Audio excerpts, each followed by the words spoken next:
Followed up later the same day with the blacking.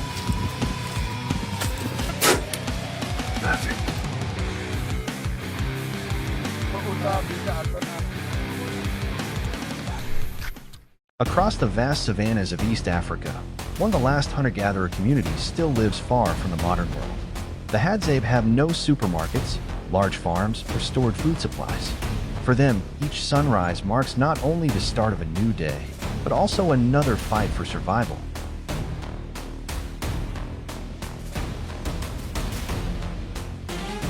As dawn breaks, the hunters prepare their bows and arrows for the journey ahead. They test the strength of each handmade bow, straighten the shafts, and sharpen the arrowheads with great care. Before setting out, they coat the arrows with poison made from native plants, an ancient technique that helps weaken prey and has been passed down through generations.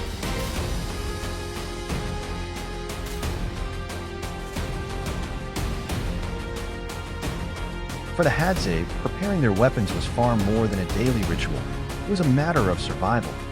Every bow had to be strong, every arrow perfectly balanced, because a single mistake could determine the outcome of the hunt. Once their preparations were complete, the hunters quietly left the camp and disappeared into the dry, unforgiving wilderness.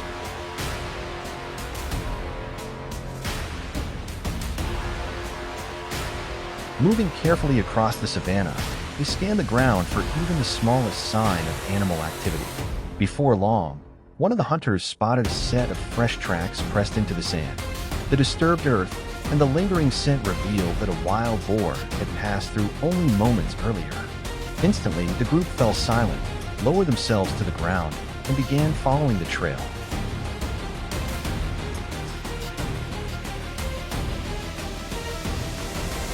Every movement had to be deliberate. The hunters placed each step with care, knowing that the slightest sound could send their prey running. They also stayed downwind, making sure their scent wasn't carried across the savanna. But before reaching for their bows, they first needed to locate the animal's exact position.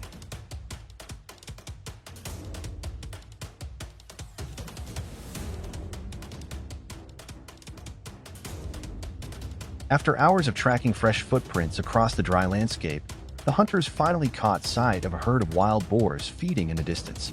Remaining low and silent, they slowly closed the gap, taking great care not to alarm the animals and ruin the hunt.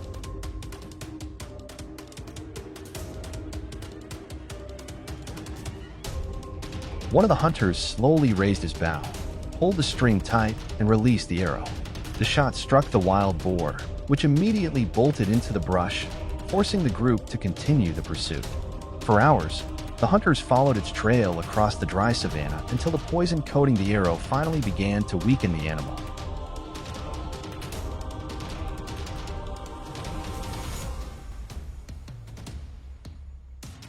At last, the long chase came to an end.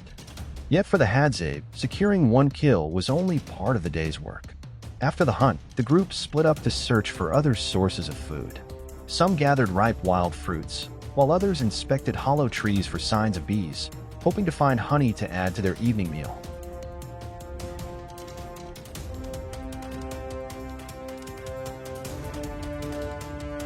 After discovering a beehive hidden inside the hollow trunk of an ancient tree, the hunters lit a small fire and used the rising smoke to drive the bees away. Once the hive had quieted, they carefully reached inside and collected the golden honey, taking only what they needed.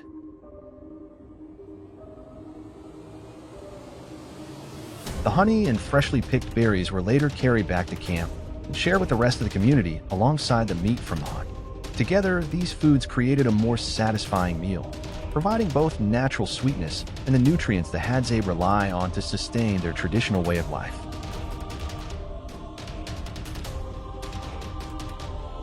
As the sun dipped below the horizon, the hunters returned to camp with their catch.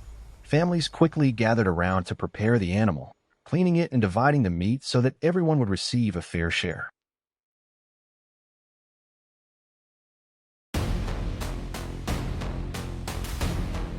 Before long, the smell of roasting meat drifted through the camp, blending with the sounds of conversation and laughter. When the meal was ready, the food was passed from hand to hand, ensuring that elders, children, and every family could eat together. More than just dinner, the meal became a celebration of cooperation and a chance for the entire community to share the rewards of a long day in the wilderness.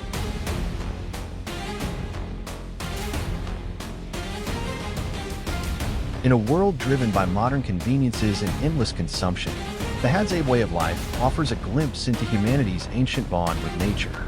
They live without stockpiled resources, relying instead on their deep understanding of the land, showing respect for the animals and ecosystems that have sustained their people for generations.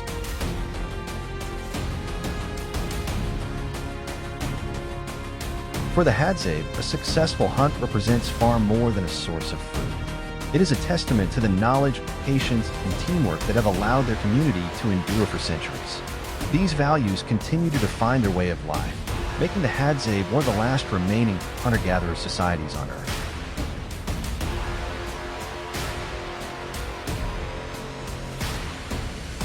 Long before the first light touched the horizon, the small Hadzabe camp on the dry plains of northern Tanzania was already coming to life. The hunters quietly checked their bows, straightened their arrows, and secured small axes to their waists as they prepared for the journey ahead.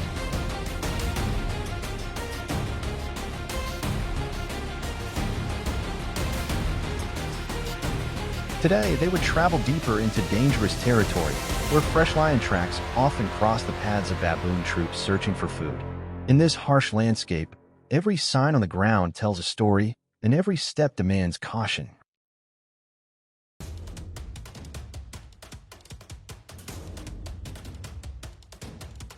For the Hadzabe, every mark on the landscape tells a story. A freshly broken branch can reveal that a large animal has recently moved through the area, while flattened grass may expose the path taken by an entire herd. Years of experience have taught them how to read these subtle clues with remarkable accuracy.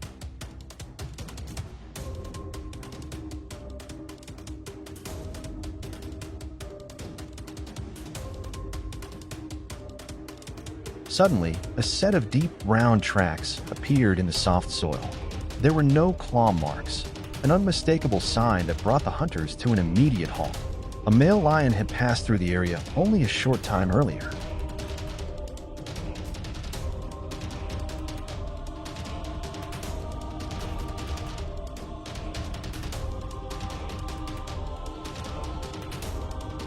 The hunters communicated in silence, relying only on quick hand gestures and subtle glances.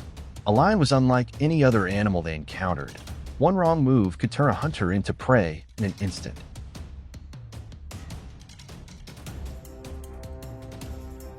Yet this predator had been spotted near the camp time and again, making it dangerous for women and children to travel in search of tubers, berries, and honey. The Hadzabe did not pursue the lion to prove their courage. They acted because its presence had become a threat to the safety of the entire community.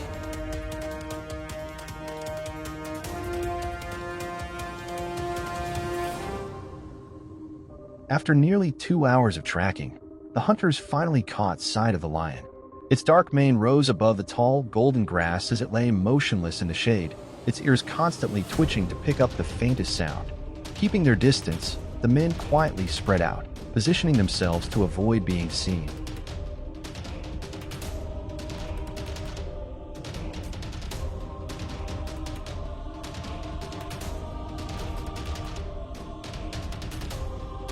Suddenly, as the lion rose to its feet, an arrow shot through the air and struck its shoulder. The animal let out a thunderous roar that echoed across the open plain before sprinting into the brush at full speed. As it charged through the vegetation, 2 more arrows streaked toward their target.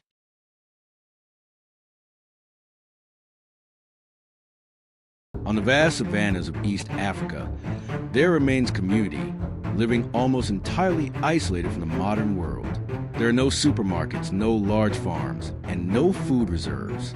For the Hadzabe people, each sunrise marks not just the beginning of a new day, it also marks the start of another struggle for survival.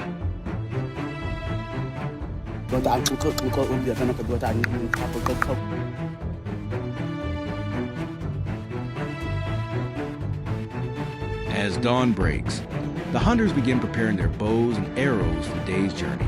They inspect each bough, carefully crafted from hardwood, gently bending the frame to ensure it remains flexible. The shafts are straightened, while the arrowheads are meticulously sharpened to improve accuracy. Then, the hunters coat the arrows with poison from native plants, a traditional method used to weaken prey after an attack.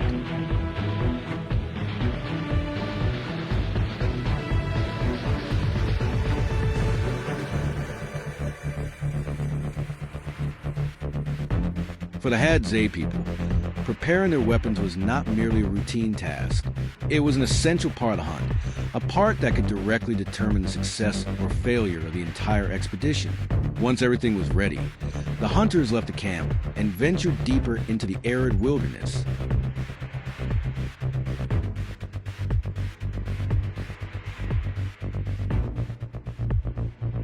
They walked slowly, constantly observing the ground for signs of prey. Soon, one of the hunters noticed some fresh footprints in the sand. The soil was churned up, and the strange smell indicated that a wild boar had recently passed through the area. The whole group immediately crouched low, fell silent, and began to follow the direction of the footprints.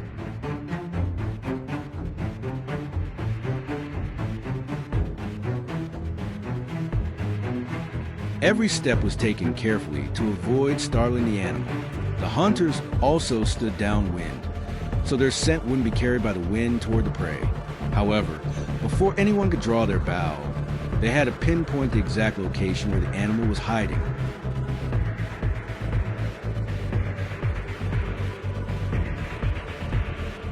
After several hours of following new footprints in the dry ground, the hunters finally spotted a herd of wild boars grazing in the distance.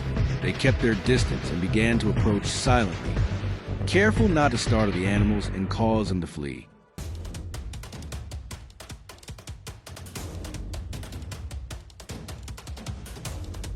A hunter slowly drew his bow and shot an arrow at his target.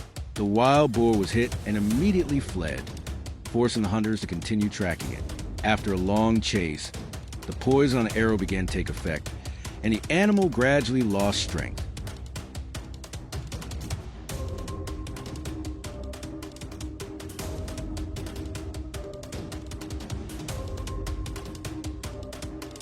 Finally, the hunters achieved their goal, ending a long and arduous chase.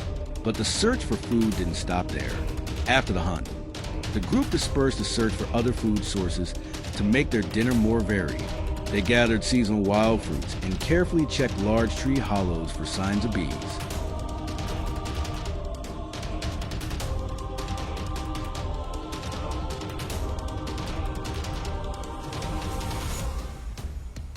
Upon discovering a beehive hidden deep inside an ancient tree, they lit a small fire and used the smoke to drive the bees away. After the bees dispersed, they carefully harvested each piece of the golden honey.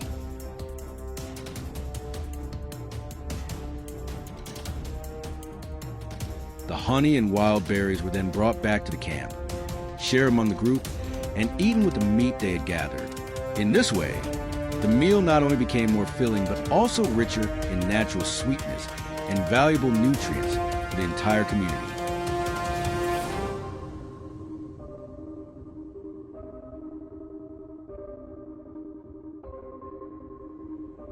As the sun began to set below the horizon, the hunters brought their prey back to camp. Everyone quickly gathered to clean the animal and divide the meat into appropriate portions.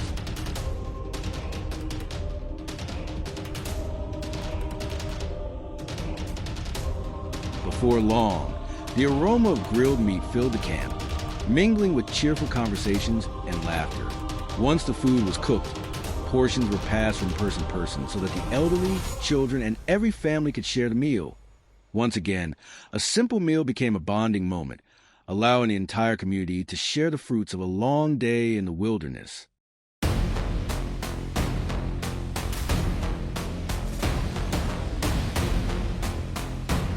In an increasingly materialistic world, the lives of these hunters remind us of the ancient connection between humans and nature. They do not rely on inexhaustible supplies, and they continue to show respect for both the animals they hunt and the land that has sustained their community for generations.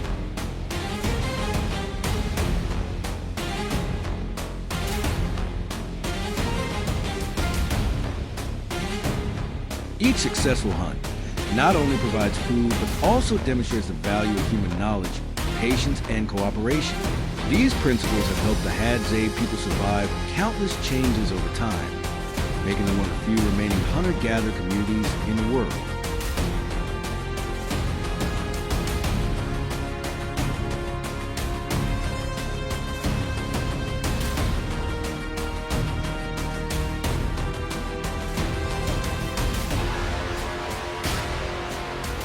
Before dawn broke on the horizon, the small Hadzabe encampment in the arid steppe of northern Tanzania began to stir.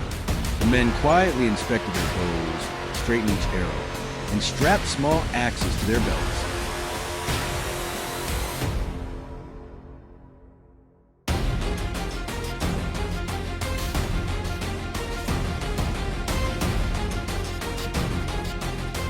Today, they will venture deeper into the territorial predators, where lion footprints are often seen along with troops of baboons searching for food.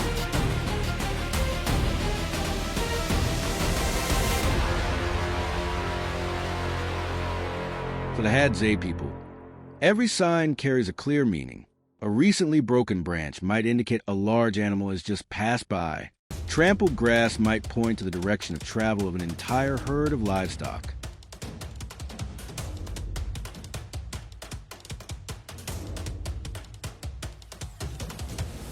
Then, deep, round footprints appeared on the soft ground. No claw marks were visible. The group stopped. A male lion passed through here not long ago.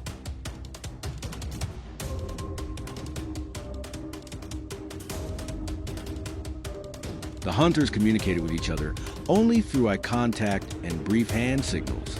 Lions were no ordinary prey. A single mistake could quickly turn the hunter into the hunted. However, this predator had repeatedly appeared near the camp, preventing women and children from venturing far in search of tubers, fruits, and honey. The Hadzabe people did not seek confrontation merely to prove their bravery. They acted when the presence of the predator began to threaten the safety of the entire community.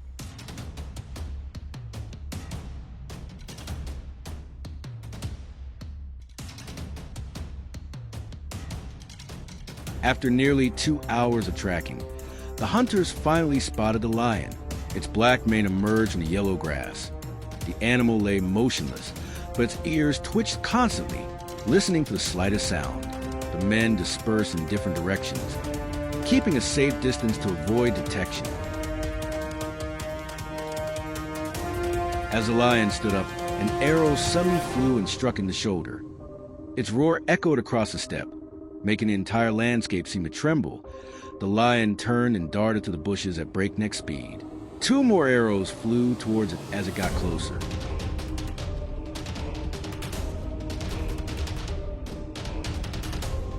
The confrontation lasted only a few moments, but each second seemed to drag on endlessly. Finally, the lion slowed down, staggered, and collapsed in the open field. There were no cheers. The hunter simply stood still, breathing deeply and observing carefully for a long time before moving closer.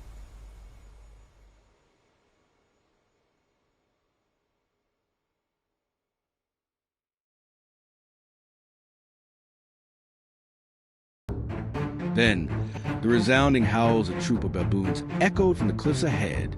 They were moving down to the lower ground in search of roots, berries, and insects.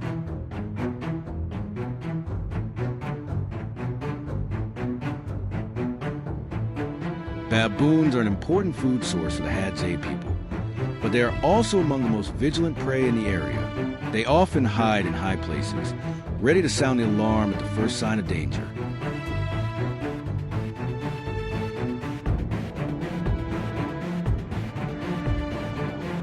The hunters circled the hillside, using rocks and bushes for cover.